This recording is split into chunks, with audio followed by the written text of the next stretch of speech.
शुरू की है एक दिन पहले से, जो रिपोर्ट आई है किसान की परेशानी के सिवा और कुछ नहीं मिल रहा है। जब पूरी तरह से तैयारी नहीं है मंडियों में, कहीं बारदाना नहीं, कहीं तिरपाल की कमी है, और नए नए कानून लगा दिए, किसान को कैदी बनाने की तैयारी कर रहे हैं।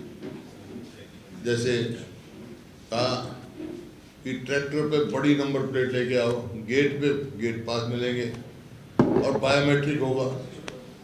मतलब ऐसी शर्तें लगा रहे हैं तो हैं,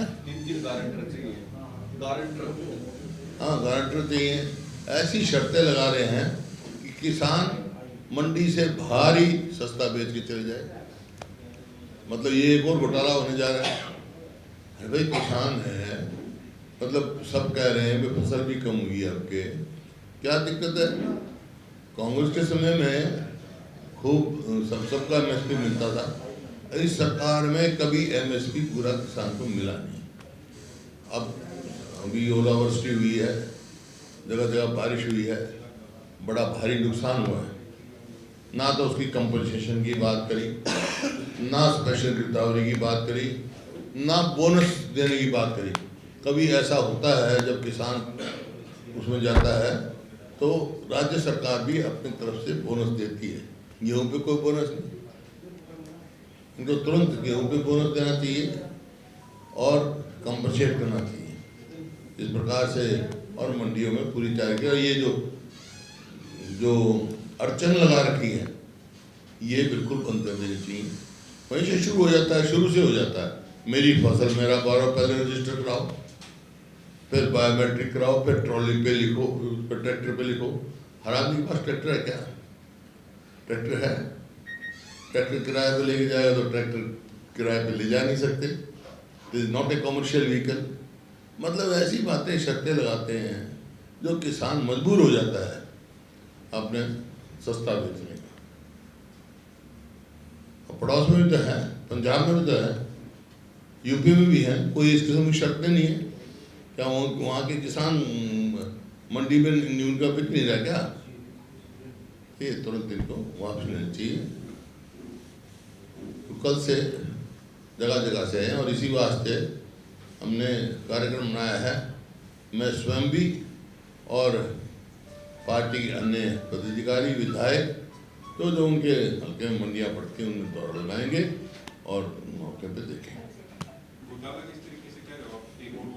घोटाला हो गया ना, और कैसे घोटाला? जब किसान को भाव मिलेगा नहीं, बाहर सस्ता बेचेगा और वो जो खरीदने वाला फिर एमएसपी बेचेगा। मंडियों में जाएंगे सर? हैं? मंडियों का दौरा करेंगे तो? मंडियों का दौरा करेंगे कल नहीं करेंगे, अब शुरू करेंगे। सर आप कहाँ पर जाएंगे? हैं? आप कोई प्लान है, प्रोग्राम है कि कल या परसों में आप कहीं जाएंगे? नहीं कल तो नहीं जाऊँगा, कल तो मैं और जगह जाऊँगा, लेकिन प्रोग्राम बना रहे हैं, साथियों के साथ जाएंगे। कोई कहीं जाएगा, कोई कहीं जाएगा। क्योंकि हम इस जो किसान पर जो ये बना रखी थोपी हुई हैं उसको कैदी बनाने की, उसमें हम किसान के साथ खड़े हैं और ऐसी कोई भी जो है उसका विरोध करेंगे। किसान को परेशानी हो, इसके पीछे वजह क्या है? जैसे कच्ची पर्ची वाला भी वो नोटिफिकेशन आया है। कच्ची पर्ची कोई मतलब किसान को प्रेस कर मजबूर हो जाए सस्ता बेचने में, एमएसपी ना देने पड़े तो आप अपने विधायकों और कार्यकर्ताओं की ड्यूटी में लगाओगे, मंडियों में जाएं? जाना चाहिए, उनको कहेंगे तो के पास। कब से शुरुआत कराओगे इनके विधायकों की? नहीं, जो विधायकों को तुरंत करना चाहिए। मैं भी जाऊँगा, लेकिन विधायकों को आज ही हम इंस्ट्रक्शन देंगे, जल्दी से जल्दी हमने कार्यक्रम बनाए अपने मंडियों में जाए। चाहे हाईकोर्ट हो, सीबीआई कोर्ट हो, ईडी कोर्ट हो, एजीएल प्लांट आवंटन मामले में आपको आरोप मुक्त किया है। एक और राजनीति होती थी इस मामले को लेकर के, काफी आपके ऊपर आरोप प्रत्यारोप रहे, लेकिन कोर्ट की तरफ से आप आरोप मुक्त कर दिया है, क्या कहेंगे आप? मैं तो शुरू में कहा था कि न्यायिक जुडिशरी पे मेरे को पूरा विश्वास है। सुरक्षा कार्य की बात रही है कि हरियाणा कार्यालय की सुरक्षा बढ़ाई जाए, डीजीपी को जितनी लिखी है। किसकी सुरक्षा बढ़ाई? हरियाणा कांग्रेस ऑफिस की सर पंजाब में ब्लास्ट हुआ था उसके बाद ऑफिस है, हाँ। उसकी सुरक्षा बढ़ा दे, वहाँ पे गार्ड लगाई जाए। और एक ये लिखा हरियाणा डीजीपी को लेटर स्टेट कांग्रेस ऑफिस की तरफ से लिखा गया, जो प्रदेश अध्यक्ष है राव नरेंद्र सिंह जी, उनकी भी सुरक्षा बढ़ाई जाए, उनको पायलट दी जाए। अब इनके पास 2 PS ठीक है, ठीक लिखा, सुरक्षा होनी चाहिए, जिम्मेवारी है सरकार की। ये रेफरेंस ये दिया गया है कि पंजाब में जिस तरीके से भाजपा कार्यालय पे हुआ है हमला, हैं? रेफरेंस ये दिया गया है कि पंजाब और बीजेपी कार्यालय चंडीगढ़ में है, वहाँ पर भी अभी ग्रेनेड अटैक हुआ था। ग्रेनेड अटैक हुआ था, इसी वजह से यहाँ पर भी बढ़ाई गई सुरक्षा। हाँ तो उसी वजह से कर रहे हैं ना, क्योंकि ये कानून व्यवस्था बिल्कुल चरमरा चुका है हरियाणा में। तो यहाँ आज मैं थोड़ा ही कह रहा हूँ, ये सोशल प्रोग्रेसिव इंडेक्स जो है केंद्रीय मंत्रालय का है, वो कहता है हरियाणा देश में सबसे ज्यादा असुरक्षित प्रदेश है। छोटी देना सरकार की जिम्मेवारी है। सिलेंडर को लेकर भी आ रही कोई शिकायत हैं? सिलेंडर वो तो है ही, सिलेंडर भी हैं, आगे पेट्रोल की भी दिक्कत आने वाली है, डीजल की भी है, खाद की बड़ी भारी दिक्कत आने वाली है किसान पे। आज जितना खाद आना चाहिए था वो अभी स्टॉक में नहीं है, इनको तो स्टॉक में ही नहीं है इनका। आगे और भारी दिक्कत होगी, यूरिया की भी और DAP की भी और भारी दिक्कत होने वाली है। अब जरूरत पड़ेगी। जो समस्याएं आप बता रहे हैं तो कुछ थोड़ा सा यार, जो समस्याएं आपने मंडियों में किसानों को आ रही हैं वो, और जो वार चल रहा है उसकी वजह से जो पेट्रोल की खाद की दिक्कत आने वाली है, ये शुरू हो गई है, इन सब विषयों पे एज लीडर ऑफ पोजिशन के नाते आपने सरकार के मुख्यमंत्री से या किसी अन्य से कोई बातचीत की कि ये समस्याएं दूर की जाए? और आपसे बात करने का क्या मतलब है? नहीं, हमारे थ्रू नहीं, इस बहरी या गूंगी और अंधी सरकार तो हमारी बात पहुंचे, आपके माध्यम से पहुंचे। अगर पहुंचाओगे तो आप नहीं पहुंचाओगे, मर्जी आपकी। आप गूंगी बहरी और अंधी गूंगी बहरी, जो गूंगी है वो तो बोल नहीं सकती, हस्ती है, बहरी वो सुन नहीं सकती, और अंधी देख अंधी देख नहीं सकती। तो हमारे वाली ये प्रेस कॉन्फ्रेंस कैसे देखेगी ना, कैसे सुनेगी? आप कह रहे हैं सरकार गूंगी बहरी और अंधी है, हाँ, और हमारे माध्यम से या तो शोर दिखेगा बच जाएगा ना, या बोला जाएगा या सुना जाएगा, तीनों सुन नहीं सकती, तीनों बातें नहीं हो सकती। शोर बच जाएगा ना। ये जो क्या करेंगे चैनल वाले, और सुन ही नहीं सकते वो, ना देख सकते। तुम चंकोरों के सुनाना है ना, और गूंगी इतना बहरी इतना शोर करना, सुनाना है उनको। हम सुनाएंगे। हाँ सुनाओ, हम तो सुना ही रहे हैं, आप लोगों से मेरा आग्रह है, आप भी सुनाओ। एक सर जो क्रॉस वोटिंग हुई थी, 5 विधायकों को नोटिस दिया गया था, आज इसी में वो गूंगी बहरी सरकार से बात कर रहे हैं होगी वो तो। आपके ना, ये जब ऐसा युद्ध वाली स्थिति पैदा होती है, प्रदेश में पेट्रोल डीजल गैस नहीं है, किसानों की स्थिति पैदा हो रही है, तो क्या सर्वदलीय बैठक नहीं बुलाई जानी चाहिए सरकार की तरफ से कि सारे राजनीतिक दलों के नेताओं को इकट्ठा बैठ के समस्या का हल किया जाना चाहिए? जनहित की बात सोचना करना सरकार का काम है, लेकिन ये जनहित का एक भी फैसला नहीं लिया है सरकार। जन विरोधी सरकार है,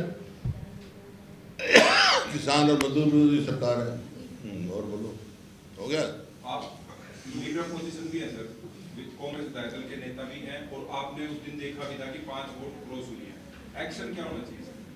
डिसिप्लिनरी कमेटी देखेगी। आज मीटिंग है। आरोप आया है जी, जो क्रॉस वोटिंग का लगातार आपके विधायक कर रहे हैं कि हमने कोई क्रॉस वोटिंग। ये सारी बातें सब की तरह डिसिप्लिनरी कमेटी का काम है, सब छानबीन। आप अंदर बैठे थे, आपने वोट देखी थी, वो मना कर रहे थे, हमने नहीं करी। तेरे को बताने के लिए नहीं मैंने कहा, वो बता रहे हमने, जिसको बताना चाहिए था वो पता है उनको, पार्टी को बता दिए। जिस पार्टी को बताना चाहिए था, जो अधिकृत व्यक्ति हैं उनको पता है और वो फैसला लेंगे। सर शैली चौधरी ने मीडिया में एक बयान दिया था, उन्होंने कहा हैं? शैली चौधरी ने मीडिया में एक बयान दिया था, उन्होंने बताया था कि उनकी वोट को लेकर अंदर बहुत बहस भी हुई थी। बीजेपी वाले उनका वोट कैंसिल करवाना चाहते थे, लेकिन उनका वोट वैलिड करवाने के लिए जो है दो अंदर बैठे थे, उन्होंने भी लड़ाई लड़ी। किसने लड़ी? तो आपने लड़ाई लड़ी? नहीं, मैंने कोई लड़ाई नहीं वो लड़ी। कह रहे हैं कि मेरे वोट को मैंने बीजेपी कोई कैंसिल लड़ाई नहीं करवाना लड़ी। चाहती थी, अगर मैं अपनी बात बता सकता हूँ, मैंने कोई लड़ाई नहीं लड़ी। मंत्री बेटी से कह रही है कि हुआ था विवाद। बेटी ने इसका की बात कर रहे हो, मेरी बात नहीं सुन रहे आप। मैंने कोई लड़ाई नहीं लड़ी। बहस हुई थी जी। बहस हुई थी सर, अंदर उनके वोट कैंसिल, वो कह रही बीजेपी कैंसिल करवाना चाहती थी तो होने दे रहे लेकिन हुड्डा साहब ने मेरे वोट को बचाया। मैंने नहीं लड़ाई लड़ी। नहीं आपने अब मैं सारी बातें तुम्हारे बताने के लिए नहीं है, वो डिसिप्लिन कमेटी में जाएंगी सारी। आपने कौन सी लड़ाई लड़ी? कौन सी लड़ाई? ये कह रही ना भाई, उसको उसकी वोट वैलिड कराने के लिए लड़ाई लड़ी। मैंने नहीं लड़ाई लड़ी। सैनी चौधरी के वोट को बचाने के लिए आपने कोई लड़ाई नहीं लड़ी अभी? Her vote has not been cancelled. What you are asking? Her vote has not been cancelled. Vote उसका वैलिड हुई है। That's all. देखो कह रहे अगर क्रॉस वोट किया था तो फिर कैंसिल नहीं हो सकती ना मैम, कैंसिल नहीं हो सकती ना वोट कैंसिल नहीं हो सकती ना। Cross voting doesn't amount to cancellation, समझे? आपकी सुबह एक बात हुड्डा साहब बाहर निकल करके आई थी, जिस वक्त क्रॉस वोटिंग शुरू हुई, ये बात निकल करके आई थी कि हुड्डा साहब ने भी कोई एतराज जताया ना, आपने कोई एतराज जताया था जब क्रॉस वोटिंग हुई थी उस वक्त? किसको जरा मैं अंदर कोई बात आई थी? नहीं, अंदर एतराज नहीं जताया जाता। मेरी पार्टी ने ड्यूटी लगा रखी थी देखने के लिए कौन ठीक दे रहा है कौन गलत दे रहा है। मेरी और हरिप्रसाद जी की लगा रखी।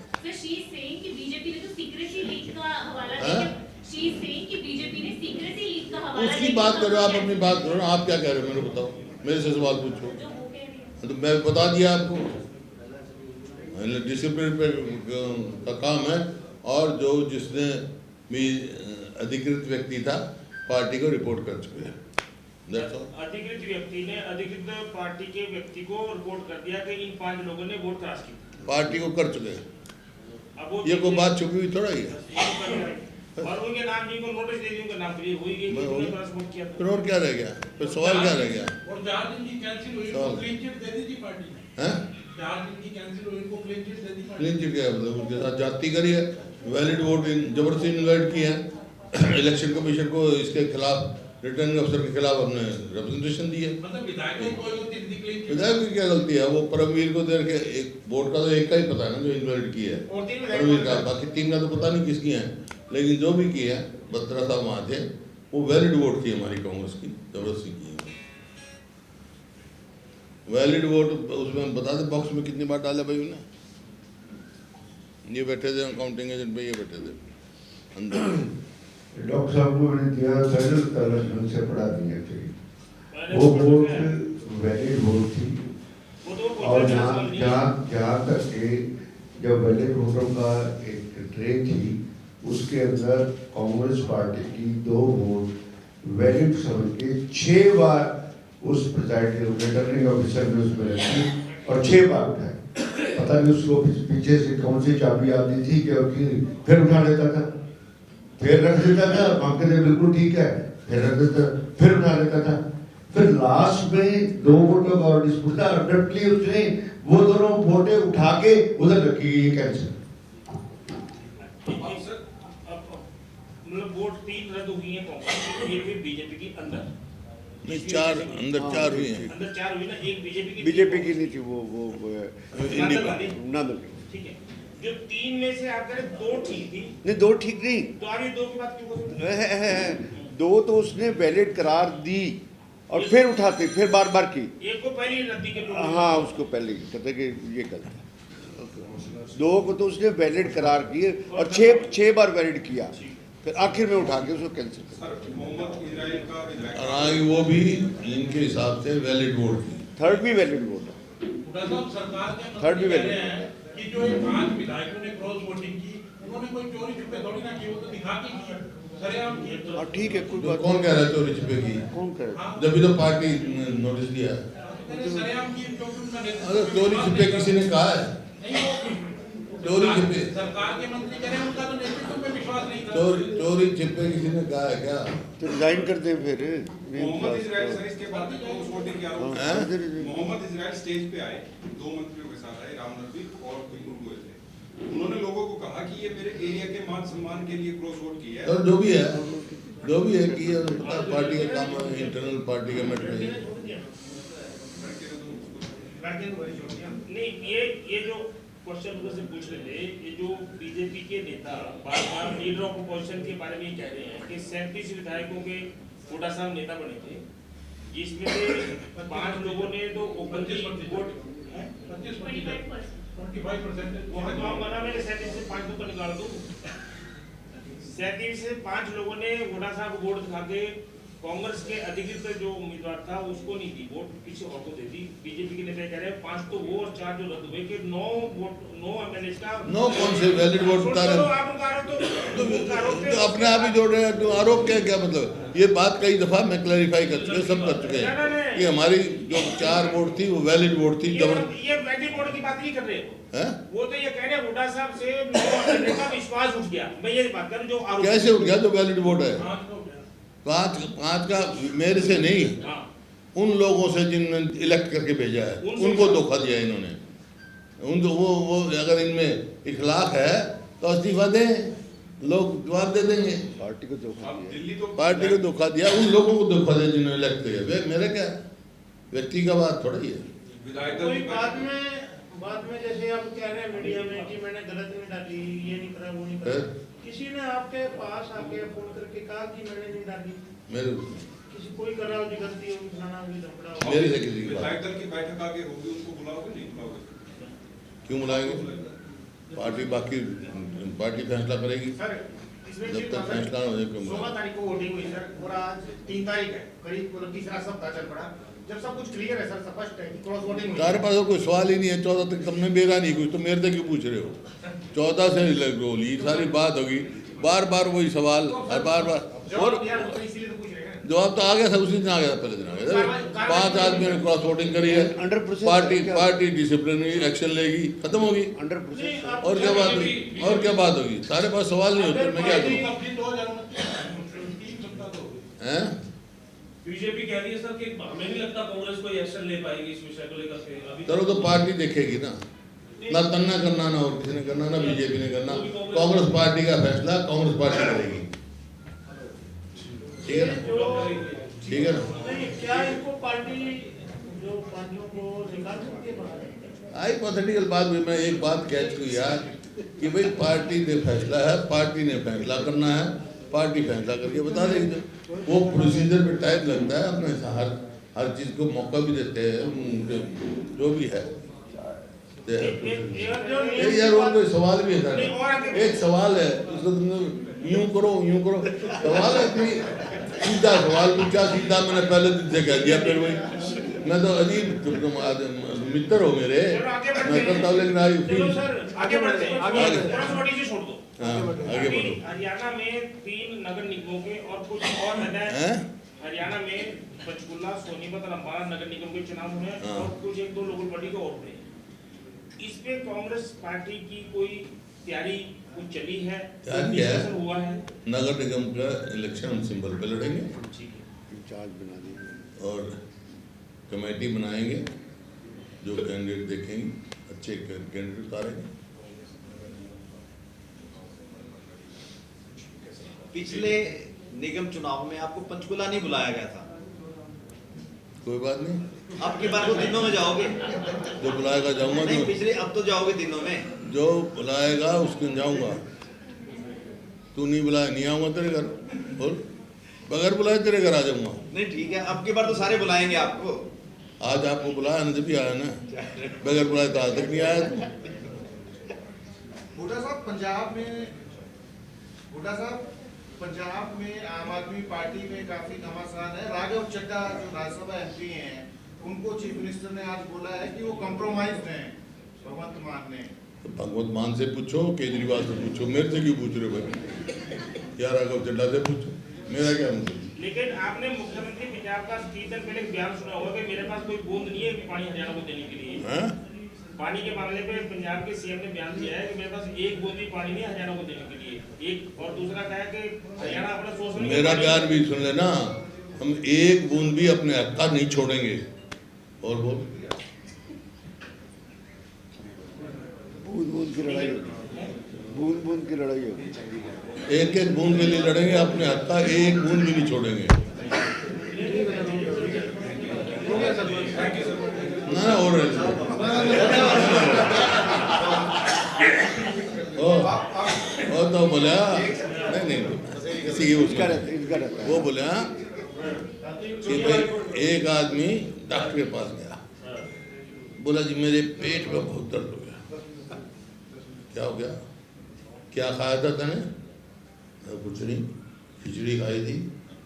फिर बोला तू कहाँ से आया? बस मैं अभी 2 घंटे पब्लिक मीटिंग में बैठा था, वहाँ गया हुआ था। बोला अच्छा, ज़्यादा भाषण दे दिया? बोला ना जी बोलने को दिया ही नहीं। बोला तेरे पेट में तो भाषण बज रहा है, तेरे को काट ले, बोल ले, किसी का रह काट ले भाई।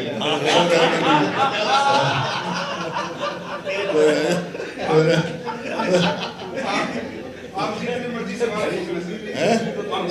सवाल पूछ लो, आप आखिर में आपका कहना तो नहीं था, तो सवाल नहीं है ही नहीं कि मैं जबरदस्ती कैसे कहूँ। जिस जो सवाल का 15 दिन पहले जवाब आ चुका, 15 दिन पहले बार बार वही कोई मायने। सर